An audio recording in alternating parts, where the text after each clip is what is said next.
In today's lesson, we'll be learning about and practicing with decimal to fraction equivalents, meeting the requirements for TEKS 6.4G. Before we spend time talking about decimal to fraction equivalents, it's worth spending a moment reminding ourselves about place value. This is a critical piece of understanding how to read and then write decimals. So for example, if this is my decimal, then this place value would be the tenths. And this place value would be the hundredths.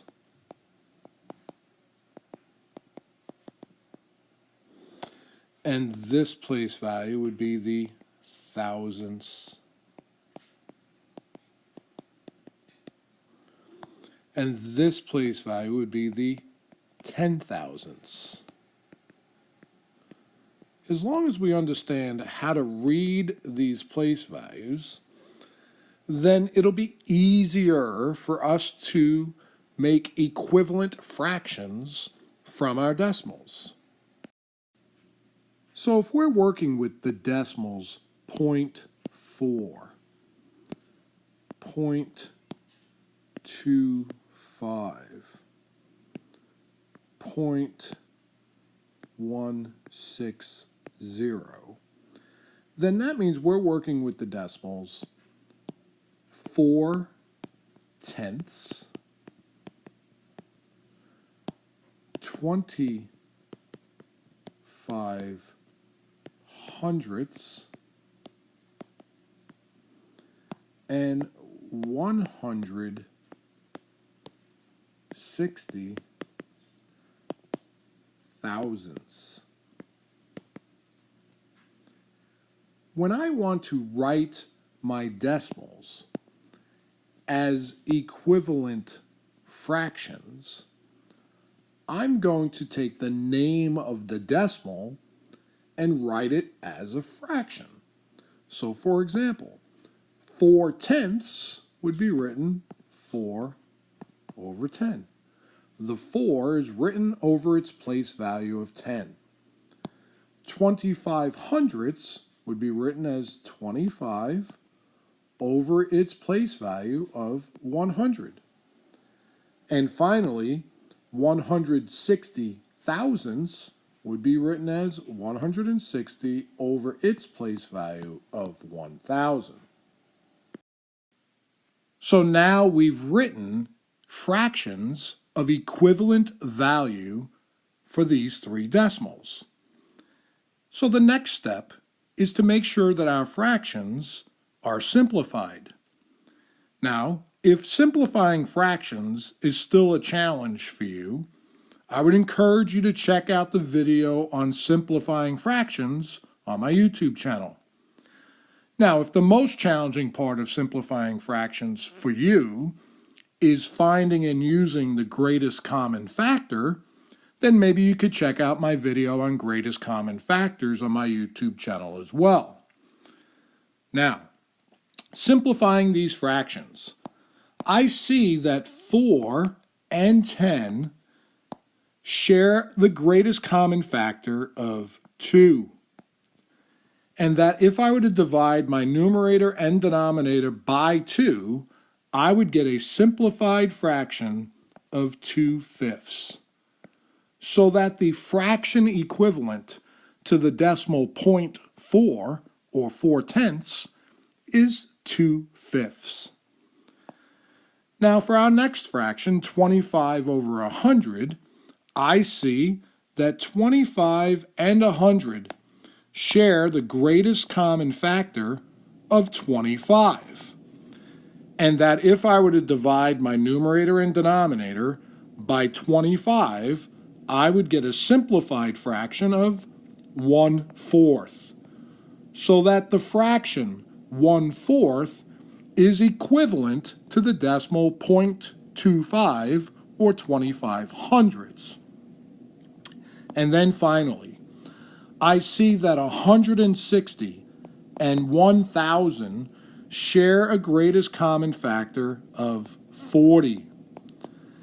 and that in fact if I divide my numerator and denominator by 40, I'm going to get a simplified fraction of 4/25, so that the fraction 4/25, or 4 over 25, is equivalent to the decimal 0.160, or 160 thousandths.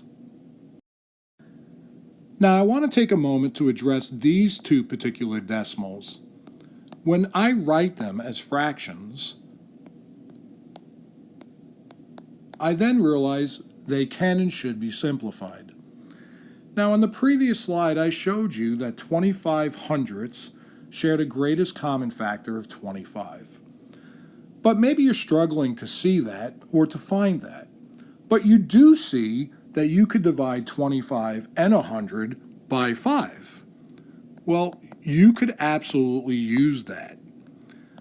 When you simplify by using a common factor other than the greatest common factor, it just means you're going to have to simplify in more than one step.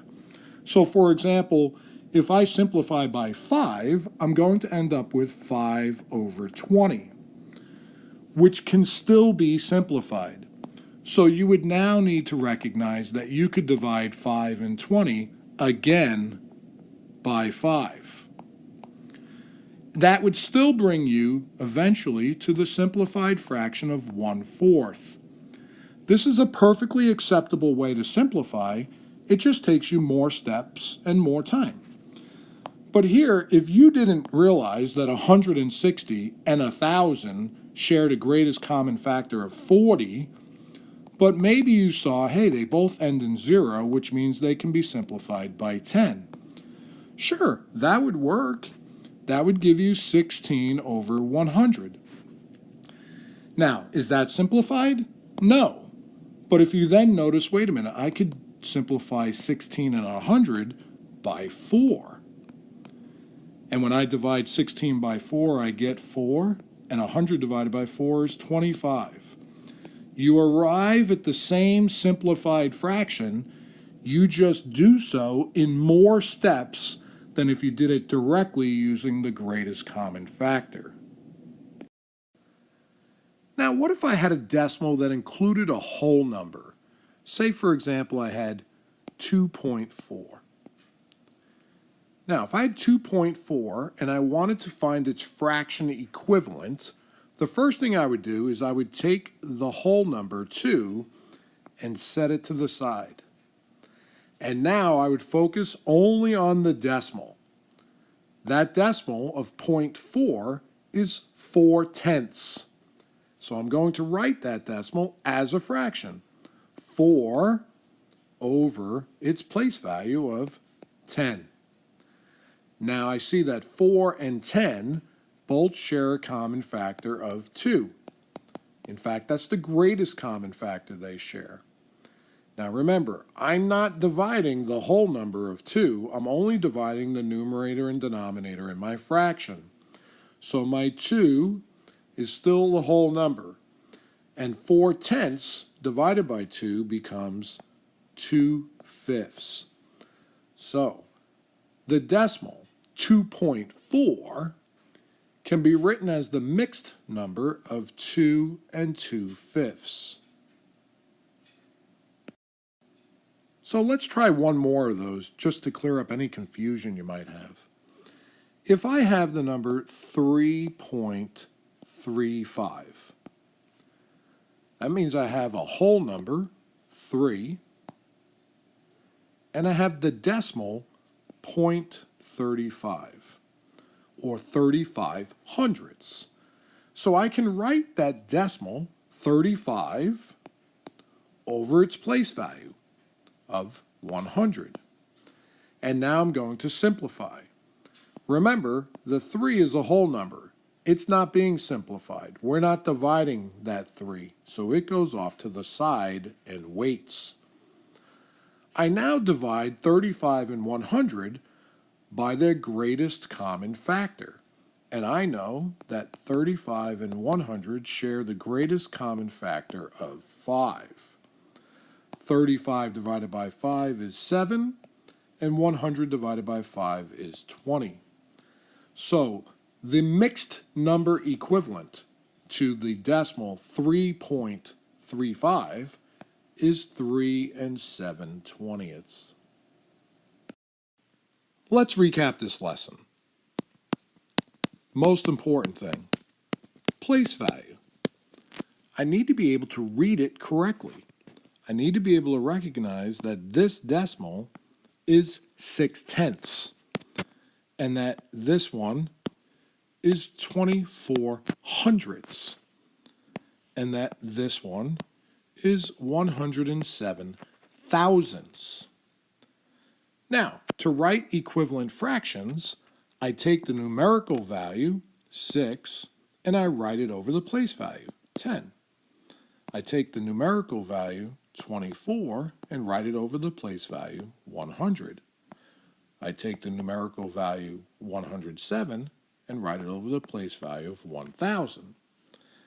Then it's important that I look to simplify, which means I need to understand common factors, and preferably the greatest common factor. I'm going to use that to simplify my fractions every time they can be simplified. And then finally, I need to remember whole numbers. If I have a whole number in my decimal being rewritten as a mixed number, I do not simplify or divide my whole number. Do not. But also, do not forget it either. Oftentimes, I'll see students forget to include the whole number. So when they get something that looks like this, 4.25, they'll take the 25 and write it over its place value.